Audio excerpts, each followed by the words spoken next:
evening, ladies and gentlemen. Welcome to the 40th Annual Fredericton Chamber of Commerce State of the Province Address. We are delighted to have a capacity crowd this evening, nearly 1,000 business, community, chamber, and political leaders from across the province.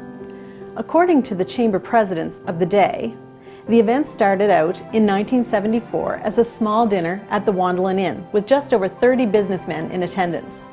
The Premier was Richard Hatfield, who had just began his second mandate with a progressive Conservative majority for the 28th New Brunswick Legislative Assembly. From its humble beginnings in 1974 to now, the State of the Province has grown to be one of the premier events in the province, and the Fredericton Chamber is proud to have it as our most prominent event. Tonight we share with you some thoughts and insights from 7 past presidents of the Fredericton Chamber of Commerce as they relate to our flagship event. Their recollections coincide with the time in office of the 7 premiers who have delivered the State of the Province Address. Richard Hatfield implemented the program of equal opportunity, which took over the health, the education, justice, and social services, and it brought the province of New Brunswick into the 20th century. And we built large schools all over the province and large hospitals. The budget passed $1 billion, and the interest rates, the prime went through 20% at one time. Premier McKenna's main priority during my years as president was to go and bring jobs to the province of Brunswick. He was always going and toting the 1-800-McKenna, call the Premier. So we actually, during my dinner, we actually went and presented the Premier with the hockey jersey with the 1-800-McKenna on the back of it. And he very graciously displayed it all to all the audience and actually wore it during his speech that night. During the McKenna years, I think the biggest success the Chamber had is that we had to take on the position as being, as an opposition to the government. With them holding every seat in the legislature, we took a very vocal stance against a lot of the things that the Premier was trying to bring forward, just to make sure that it was going in the direction that was good for the citizens of New Brunswick and also good for business.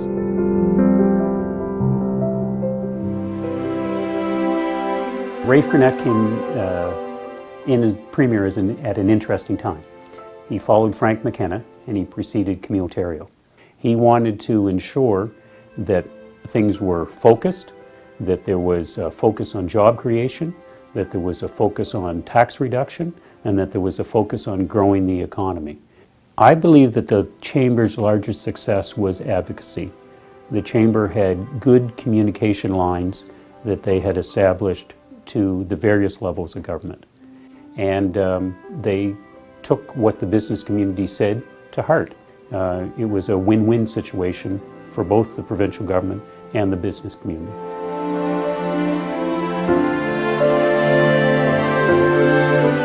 The key issue had to do with taxes, both business and personal taxes.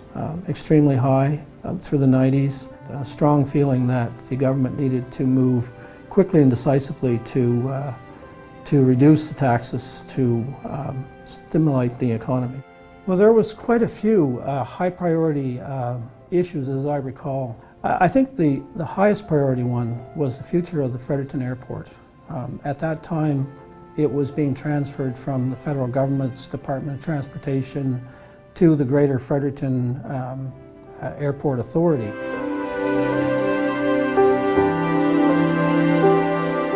When Bernard Lord was Premier, it was a time that he was really focused on the 200 days of change, and that's something I remember most because it morphed into the prosperity plan, which became, 5 or 6 points out of those agenda items that came to give focus to the government of the day. There was a number of issues that we were advocating on behalf of our members for. There's several that come to mind: the unconditional grant, urban sprawl, things like the community college system and ensuring that we had skilled tradespeople and programming available to them to accommodate that training.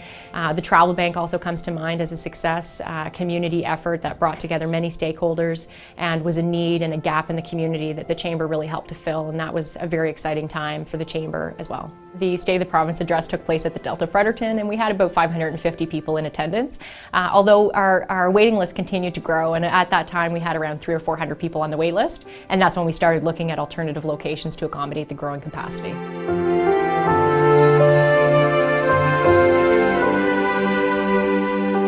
My time during the presidency during the Sean Graham years was primarily we were going through one of the worst recessions we've seen in decades here in New Brunswick. We saw the fallout from the financial collapse in the US and in Europe. That had a ripple effect throughout the New Brunswick economy. The Chamber's largest success during the Sean Graham years, one thing that I was very proud to see was our movement of the file of the Business Immigrant Mentorship Program. We piloted that for the province on consultation with the Sean Graham government. It was so successful that it was rolled out to the other chambers of commerce within the province. During the Sean Graham year, State of the Province address was held at the University Aiken Centre on UNB campus. We had well over 1,200 individuals, sold out event again.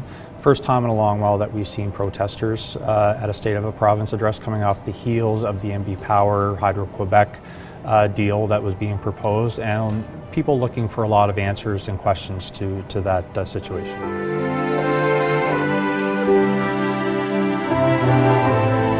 We had a very good relationship, I thought, between Premier Alward and his government and the Chamber of Commerce, in particular with the local caucus. The largest issues facing the business community at that time were associated with the Great Recession of 2008 and how the government and the businesses themselves dealt with that. The year I was president, I think the deficit was in the order of $500 million. That became all-consuming. A lot of the energy of the politicians and of the civil service was devoted to trying to get that deficit under control.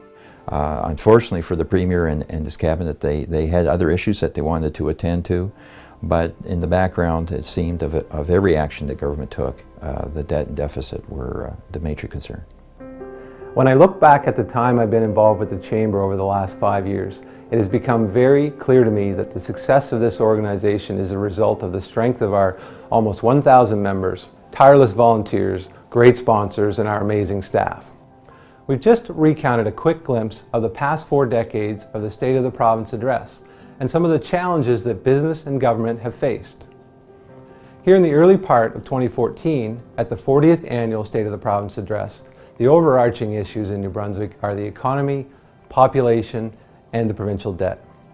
Some of the conversations around debt and deficit are complicated. The reality, in simple terms, is that we as a province are spending more than $1 million per day that we simply don't have.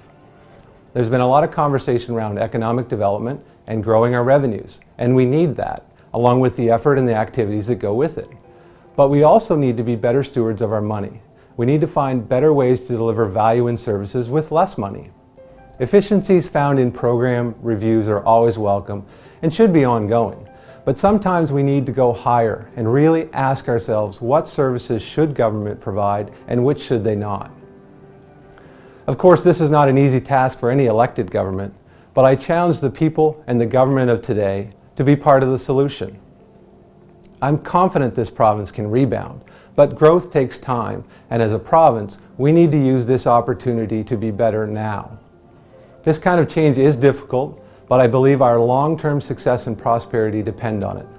Thank you for joining us this evening to celebrate the 40th Annual Fredericton Chamber of Commerce State of the Province Address.